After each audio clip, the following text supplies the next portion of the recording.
शुभ संध्या मित्रों, हिंदी व्याकरण की अगली कड़ी में आज हम लोग देखेंगे अर्थालंकार के प्रकार।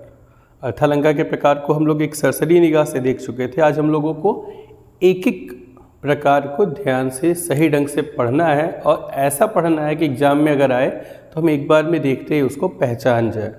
तो ध्यान दीजिएगा, पहला है अर्थालंकार में हमारा उपमा अलंकार। चूँकि हम पिछले वीडियो में उपमेय और उपमान की परिभाषा के बारे में जान चुके हैं कि उपमेय क्या होता है और उपमान क्या होता है।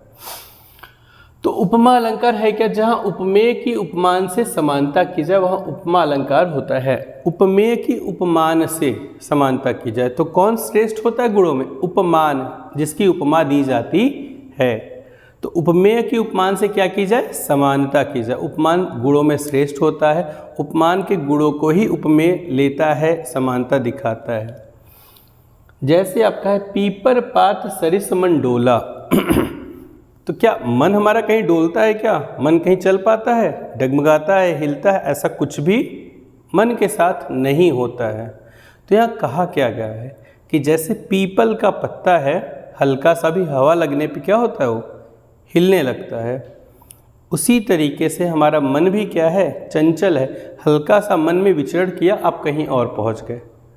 तो यही कहा गया है, यहाँ मन को पीपल के पत्ते के समान चंचल बताया गया है।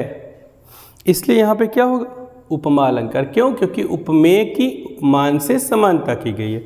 गुणों में श्रेष्ठ कौन है? डोलने का काम मेन किसका है? पीपल के पत्ते का। ये हमारा क्या है? उपमान।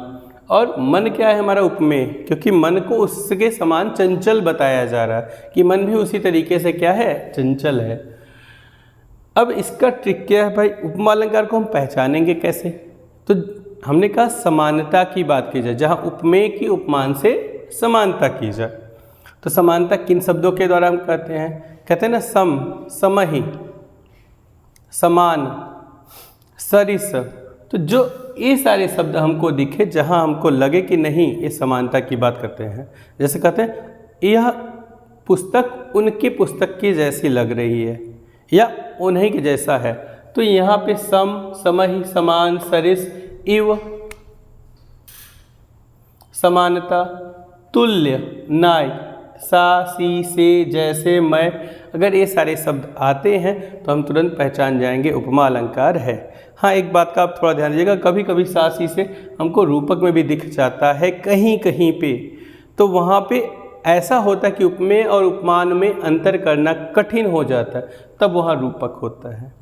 बाकी अगर आपको ये सारे चिन्ह कहीं भी दिख जाए, शब्द कहीं भी दिख जाए, हम तुरंत उसको पहचान लेंगे कौन सा अलंकार है हमारा? उपमा अलंकार है। अब इसके कुछ अन्य उदाहरण देखते हैं। जैसे कहा हरिपद कोमल कमल सा। हरि का जो चरण है वह कोमल है। कैसा कोमल है भाई? कमल के फूल के जैसा। तो हरि का चरण की बात की जा रही है और इसको किसके द्वारा? कमल के द्वारा बताया जा रहा है कि कमल सा, कमल के जैसा कोमल है। कोमलता कैसी है? कमल के जैसा। तो यहाँ पे उपमान कौन होगा? कमल। और उपमेय कौन सा होगा? हरिपद, यानी हरि के चरण। नील कमल से सुंदर नयन। नयन सुंदर कैसे? नील कमल के जैसे। तो यहाँ भी देखिए से आया, नील कमल से सुंदर नयन। तो यहाँ से भी हम पहचान जाएंगे किसका है? उपमा अलंकार का उदाहरण है। मोम सा तन घुल चुका, दीप सा मन जल उठा। तो मोम सा तन, तन कैसा? मोम सा, मोम के जैसा। तो यहाँ भी सा आया, इससे हम पहचान लेंगे उपमा अलंकार। दीप सा मन, दिए के जैसा मन जल उठा। यहाँ भी सा है, इससे भी हम पहचान सकते हैं उपमा अलंकार है। हाय फूल सी कोमल बच्ची, हुई राख की थी ढेरी। तो फूल सी कोमल, कोमलता की जो खास बात है, कोमलता का जो विशिष्ट गुण है किसका है? फूलों का। अब फूलों की कोमलता को इनसे समानता की गई कि बच्ची कैसी है? फूलों के समान कोमल है। हाय फूल सी कोमल बच्ची, हुई राख की थी ढेरी। तो यहाँ पे फूल सी कोमल कहा गया, इसलिए यहाँ पे सी आया है। तो इससे भी हम पहचान जाएंगे किसका उदाहरण है? उपमा अलंकार का उदाहरण है। अब बात आती है आपका अगला क्या है हमारा? रूपक अलंकार। रूपक अलंकार क्या है? जहाँ उपमेय का उपमान में अभेद रूप से आरोप हो। अब इसका अर्थ क्या है समझिए। जैसे मैंने कहा संजय मेरा मित्र है, संजय मेरा मित्र है, लेकिन परम मित्र है। तो मैंने कहा ऐसा, आपके सामने कह रहा हूँ कि संजय मेरा भाई ही है। तो जो भाई का स्थान है उस पर मैंने क्या किया, संजय यानी मित्र को उस भाई वाले स्थान में पूरा पूरा अध्यारोपित कर दिया कि उसमें और मेरे भाई में कोई अंतर नहीं है। इसी चीज़ को मैं बोल रहा हूँ, संजय मेरा भाई ही है। तो यहाँ पे क्या होगा, जब किसी एक चीज़ को दूसरे में पूरा पूरा आरोपित कर दे तो वहाँ पे होता है रूपक अलंकार। यहाँ पे उपमेय और उपमान में कोई अंतर या कोई भेद या विभेद छोड़ा नहीं जाता, बल्कि उपमेय को ही कह दिया जाता है कि यही क्या है, उपमान है। आइए देखते हैं, जैसे कहा जहाँ उपमेय का उपमान में अभेद रूप से आरोप हो वहाँ रूपक अलंकार होता है। जैसे चरण कमल बंदव हरिराई, जो हरि का चरण है, इसमें कहने का सेंस यहाँ क्या है कि हरि का चरण है वो कमल ही है, कमल के समान नहीं बल्कि कमल ही है। एक और अन्य उदाहरण देखते हैं, मैया मैं तो चंद्र खिलौना लय हूँ। कान्हा जी, कृष्ण जी अपनी माँ यशोदा से कहते हैं मैया मैं तो चंद्र खिलौना लय हूँ। ऊपर चांद देखते हैं तो उनको लगता है कि क्या है, खिलौना है। अब यहाँ पे देखिए, चंद्र जैसा खिलौना नहीं, चंद्र सा खिलौना नहीं, चंद्र के जैसा, चांद के जैसा खिलौना नहीं चाहिए, बल्कि हमें खिलौना के रूप में क्या चाहिए, चांद ही चाहिए। तो चंद्र खिलौना यानी चांद को क्या कह दिया गया, खिलौना कह दिया गया। तो यहाँ पर हमारा चांद जैसा नहीं, चांद ही क्या है, खिलौना। तो यहाँ उपमेय और उपमान में अगर कोई विभेद करना संभव ना हो तो वहाँ पे हमारा क्या होगा, रूपक अलंकार। आइए और देखते हैं, जैसे इसमें देखिए कह रहा है पायो जी मैं तो राम रतन धन पायो। तो राम को क्या कहा गया, रतन धन, उनको ही कह दिया गया कि क्या है, रतन धन पायो। एक कीमती जो चीज़ को वस्तु थी वो हमारे पास है, हमको मिली है। उदित उदयगिरी मंच पर रघुवर बाल पतंग, बिकसे संत सरोज सब हरसे लोचन भृंग। अब ध्यान से समझिएगा, यह बात कही गई कब, जब भगवान श्री राम माता सीता के स्वयंवर के लिए पहुंचते हैं और वहां पर वो धनुष तोड़ने के लिए जब स्टेज पे या मंच पे चढ़ते हैं, उसी समय की बात है। क्या कहा गया, ध्यान से देखिएगा, कहा गया उदित उदयगिरी मंच पर। उदयगिरी क्या है, पर्वत है। अब यहाँ कहा ही जा रहा है कि मंच कैसा हो गया, उदयगिरी, यानी एक जो पर्वत है उदयगिरी पर्वत, तो कैसा लग रहा है, बिल्कुल मंच के जैसा लग रहा है, मंच लग रहा है। तो यहाँ पे उदयगिरी को क्या कहा गया, मंच कहा गया। एक यहाँ पे रूपक अलंकार, इनमें कोई विभेद नहीं है, मंच के जैसा नहीं बल्कि मंच ही।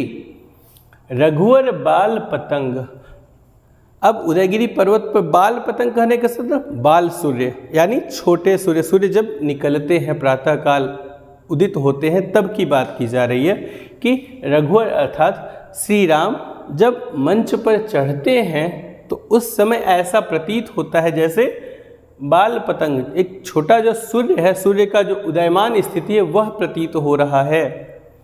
बिकसे संत सरोज सब, जितने संत हैं वो कमल की भांति, बिकसे यानी प्रफुल्लित हो उठते हैं। हरसे लोचन भृंग, और जो आँखें हैं वो भौरों की तरह क्या होती हैं, चमक उठती हैं। तो यहाँ पर ध्यान दीजिए कि हमारा कोई एक जो हमारा उपमेय है, उपमान में पूरा पूरा क्या है, आरोपित किया गया। उदयगिरी को क्या बोल दिया गया, मंच। रघुवर को क्या, बाल पतंग, छोटे सूर्य के समान। संत सरोज, संतों को कमल के जैसा, और आँख भ्रमर के। तो यहाँ पर भी हमारा क्या होगा, रूपक अलंकार। तो रूपक अलंकार क्या होता है, आप कह सकते हो जहाँ उपमेय और उपमान में विभेद करना संभव ना हो। जैसे मैंने कहा मित्र को कि वह मेरा भाई ही है, तो उसको मैंने मित्र वाले रोल से उठा के कहाँ रख दिया, भाई वाले रोल में डाल दिया, इसलिए वहाँ पर क्या होगा, रूपक अलंकार। अब इसके बाद देखिए हमारा है उत्प्रेक्षा अलंकार। उत्प्रेक्षा क्या होता है, तो जहाँ पर उपमेय की उपमान में संभावना या कल्पना की जाए। अब ध्यान दीजिएगा, संभावना या कल्पना कहने का मतलब क्या है। जब हम कहते हैं किसी चीज़ के लिए संभावना करिए, कल्पना करिए, तो कल्पना करने का अर्थ ही होता है मान लीजिए, सोच लीजिए, जान लीजिए। तो ऐसे ही शब्द जहाँ मिले, जैसे मनु मानो, जनु जानो, मनहु जनहु, मानहु जानहु आदि शब्द का प्रयोग जहाँ होगा वहाँ पे हम तुरंत पहचान जाएंगे कौन सा अलंकार है, उत्प्रेक्षा अलंकार है। जैसे देखिए, उस काल मारे क्रोध के तन काँपने उसका लगा, मानो हवा के जोर से सोता हुआ सागर जगा। ये बात की जा रही है भगवान श्री राम की, जब वो लंका के लिए चढ़ाई करने के लिए जाते हैं और समुद्र देवता की पूजा करते हैं कि समुद्र देवता मुझे रास्ता दे दीजिए। तो कहा गया उस काल मारे क्रोध के, जब बहुत देर इंतजार किए, बहुत पूजा पाठ के, लेकिन उधर से कोई रिस्पांस उनको नहीं मिला, तो वहाँ पे उन्होंने क्या कहा, उस काल मारे क्रोध के, जब गुस्सा से वो तमतमा के क्या हुए, क्रोधित हुए, तो उनका तन काँपने लगा। उनके तन काँपने के वजह से मानो हवा के जोर से, जो हवा या जो वहाँ का मौसम, जो वहाँ का वातावरण था, उसकी वजह से सोता हुआ सागर जगा। जो सागर है वो क्या हुआ, जग गया, वो सामने प्रकट हुआ। तो यहाँ पे देखिए शब्द आया है मानो हवा के जोर से, तो मानो से ही हम पहचान जाएंगे कौन सा अलंकार है भाई, उत्प्रेक्षा अलंकार। उत्प्रेक्षा अलंकार में मनु मानो, जनु जानो, मनहु जनो, मानव जानो जैसे शब्द ही प्रयोग में आते हैं, जिससे हमको समझ में आ जाए कि यहाँ पे कल्पना या संभावना की बात की जा रही है। सेकेंड है सोहत ओढ़े पीत पटु, श्याम सलोने गात, मनहु नीलमणि शैल पर आतप पर्यो प्रभात। यहाँ पे भगवान श्री राम के लिए कहा गया है और विष्णु जी के लिए भी आप कह सकते हैं। सोहत ओढ़े पीत पटु, कैसे वस्त्र, पीत यानी पीले वस्त्र को धारण करते हुए, सोहत ओढ़े धारण करते हुए, सोहत यानी सुंदर प्रतीत होते हैं। श्याम सलोने गात, कौन, श्याम अर्थात कान्हा जी। मनो नीलमणि शैल पर आतप पर्यो प्रभात, मानो ऐसा प्रतीत हो रहा है कि नीलमणि शैल यानी पर्वत पर सूर्य की जो पीली पीली रोशनी पड़ रही है, कुछ वैसा ही मनोहर दृश्य प्रतीत हो रहा है। तो यहाँ पे भी देखिए हमारा शब्द मिल गया कौन सा, मनहु, और मनहु शब्द आगे, इसका मतलब यहाँ पे कौन सा अलंकार होगा हमारा, उत्प्रेक्षा अलंकार होगा।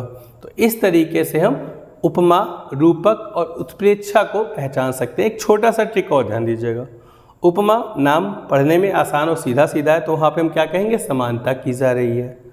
रूपक, रूप दे दिया गया हो, यानी जस्ट उपमेय को उपमान कह दिया गया हो, वहाँ पे होता है रूपक। और उत्प्रेक्षा नाम लेने में ही थोड़ा सा आपको लग रहा है कि हाँ थोड़ा सा दिक्कत हमें हो रहा है, तो वहाँ पे हम बात सीधी न करके क्या करेंगे, संभावना या कल्पना की बात करेंगे। जहाँ उपमेय की उपमान में संभावना या कल्पना की जाए, वहाँ उत्प्रेक्षा अलंकार होता है। आज के लिए इतना ही, अब आगे हम लोग अन्य प्रकार को आगे देखेंगे। धन्यवाद।